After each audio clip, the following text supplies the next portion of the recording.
What is up guys, Hate here and welcome to another video. Samahan niyo ulit ako sa isa na namang adventure para sa isang epic na litrato dito sa Calaguas Island.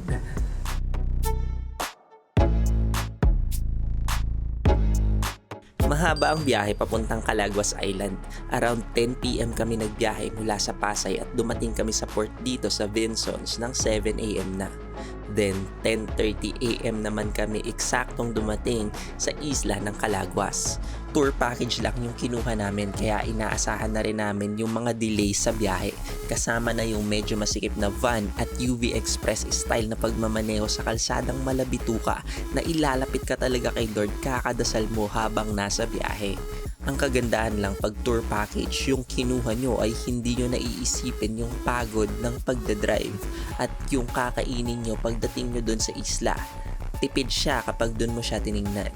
Ihanda nyo rin pala yung sarili nyo sa malakas na alon sa pag-travel nyo sa bangka. Yung biyahe namin hindi naman sobrang lakas ng alon kaya kahit papano, swerte pa din. Bago pala kami umalis ng port, may mga nagbibenta din ng plastic for 30 pesos para pambalot ng bag nyo na ilalagay nyo naman sa ilalim ng bangka para hindi mabasa.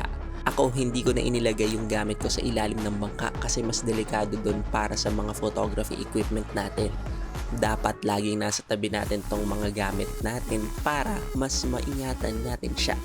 Pero bumili pa rin ako ng plastic tapos ibinalot ko na lang yung bag ko nung nasa kalagitnaan na kami ng dagat kasi lumakas na yung alon. Alright! Touchdown! Calaguas Island pagkatapos ng maalon na biyahe. Hindi naman masyadong malalim at hindi maalon dito ng sobra. Ang linaw ng tubig. Wow!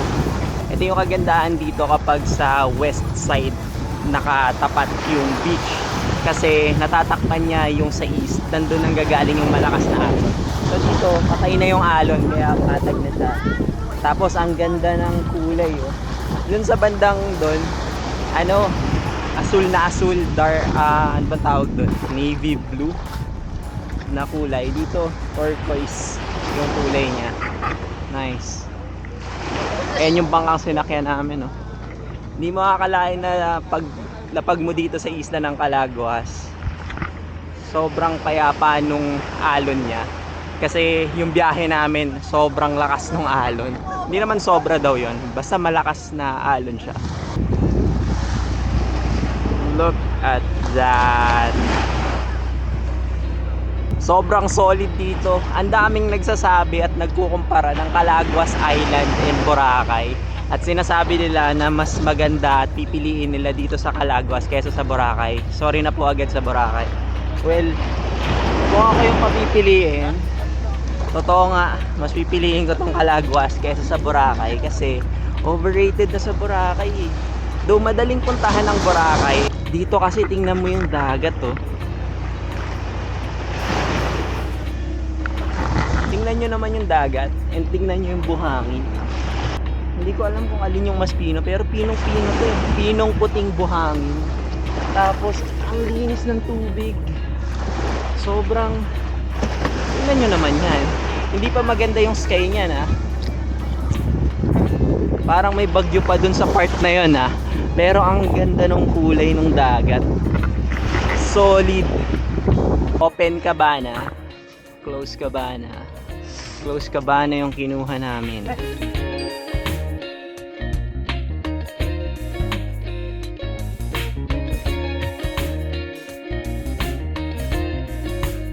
Kakaiba tong trip namin na to kasi sobrang bitin niya talaga. Imagine niyo na lang yung biyahe na 12 hours papunta at 14 hours naman pag uwi. Mas mahaba pa yung biyahe kesa sa pagstay namin doon sa isla. Kung iisipin mo, sulit ba? Hindi ko din alam kasi bitin na bitin ako talaga. Tara at hanapin natin yung pinaka-okay na vantage point para sa sunset dito sa Calaguas. Let's go! Isa pa din ang goal natin dito sa isla. Siyempre, para sa epic na picture. Kaya naman wala talaga akong pinalampas na sandali dito kasi sobrang limited ng oras natin dito sa isla. Punta tayo ngayon dun sa mataas na hill o yung mataas na part netong Calaguas para mag-abang ng sunset. Kasi masyadong common yung sunset dun sa lugar kung nasa New Beach. Kaya aakyat tayo ngayon. Meron lang tong konting trek and ni-research ko tong lugar bago pa kami pumunta dito. So yung lapad nitong isla is around 1 kilometer lang. So handa naman kami. Ready na yung camera, yung drone, tripod camera, drone, extra batteries, flashlights para mamayang gabi kasi gagabihin tayo dun sa taas. So ito na yung view, oh. Tingnan nyo. Tada! Ito yung dadaanan natin papunta dun sa spot, dun sa vantage point na kita yung sunset. And I guess sunrise talaga yung pinagmamalaki nitong trekking na to.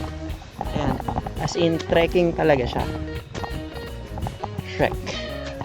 Diba? Konting trek. Yun o. Imagine niyo, inaakyat natin to ngayon ng hapon. So mamaya, bababain din natin to pagkalubog na ng araw pagkatapos natin makuha yung gusto nating shot. Kaya meron tayong dalang flashlight. Diba? Ang saya maging landscape photographer. Tapos binavlog ko pa. Tapos sinishare ko sa inyo. Mahirap din puntahan tong Calaguas ah. Malakas yung alon. Mahaba yung biyahe bago ka makarating dun sa port. So dumating kami dito sa medyo mataas-taas na part. And ito na yung view niya. Tada! Konting akyat lang yun ha. And kita na natin dito yung dagat. Siguro ito na yung highest point. Tingin ko ayun. Nandun. Kasi may flag pa akong nakikita dun. So yun yung highest point. Magvo-voice over na lang ako dito kasi sobrang lakas na ng hangin at hindi na marinig yung mga pinagsasasabi ko dito sa camera. Pababa na rin tayo kasi hindi naman perfect yung angle ng paglubog ng araw ng mga oras na to. At iniisip ko na mas maganda pa yung composition na magagawa ko kung nasa shoreline ang vantage point natin. Buti na lang may oras pa kami para bumaba bago lumubog yung araw. Ang kagandahan din dito sa ginawa natin ngayon ay at least na ocular na natin tong lugar para sa sunrise shoot natin para naman bukas ng umaga.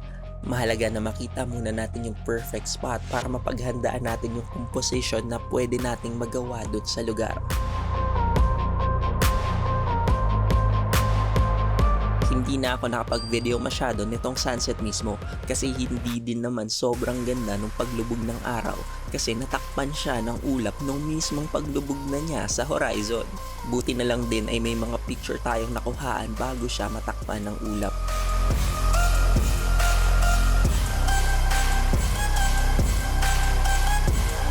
Kinabukasan nag-trek na ulit kami papunta doon sa taas ng Burol.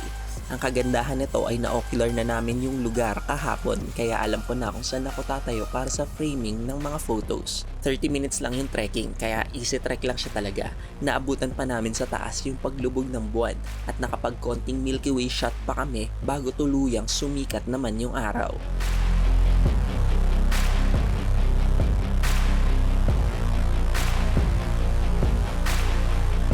Sulit na sulit ang paggising namin ng maaga para sa spot na to. At dito ko masasabi na talagang napakaganda ng Calaguas.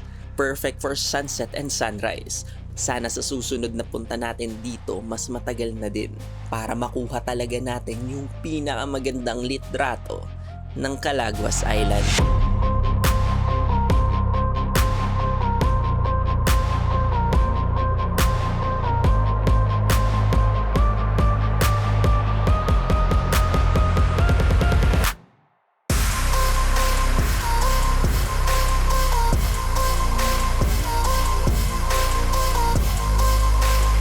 Baba na tayo.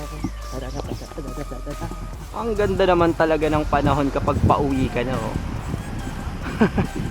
Kahapon dumating tayo ng parang may bagyo. Pero ngayon, pauwi na tayo. Ang aliwalas ng panahon. Pero wala talaga tayong magagawa eh. So I guess dito na natin tatapusin tong video na to. Thank you guys for watching Hate Photography TV at may natutunan kayo or at least I got you entertained. Don't forget to like and subscribe. Once again, my name is Hate. See you in the next video. Mabuhay!